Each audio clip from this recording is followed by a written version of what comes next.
Here's an update of our baby spider plants that nobody asked for. It's been like a week and a half since we plucked it out of this mama spider plant. I decided to put it into these containers. So the most important thing we're going to be looking at is going to be the root system. Remember the difference between the green ones and the darker ones. The darker ones does not mean root rot for this instance. So this baby spider plant is still attached to its mom.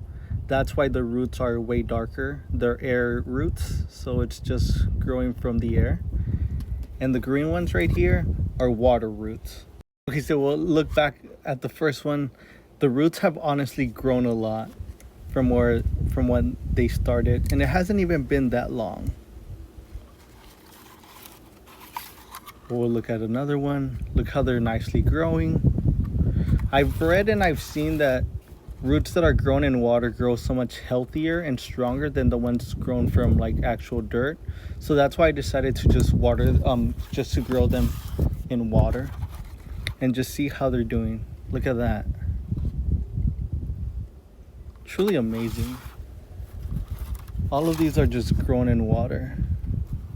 And again, it hasn't even been more than 2 weeks and they started growing. Like there's one plant inside that grew within days, like I think like 1 or 2 days, and the roots were already growing pretty long.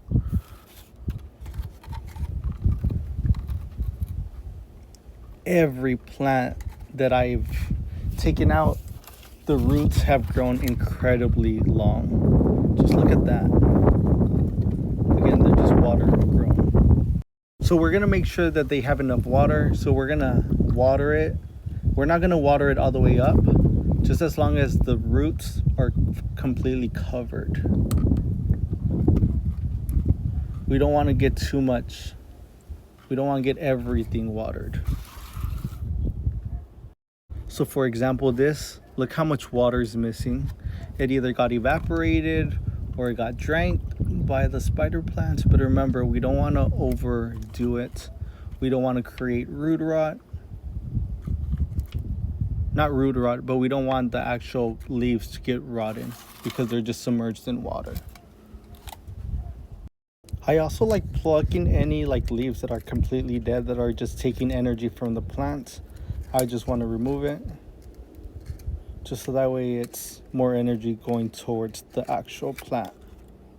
If anybody wants to trade baby plants for baby plants, let me know. Or if you have air clay like this and you want to trade for my spider plants, let me know.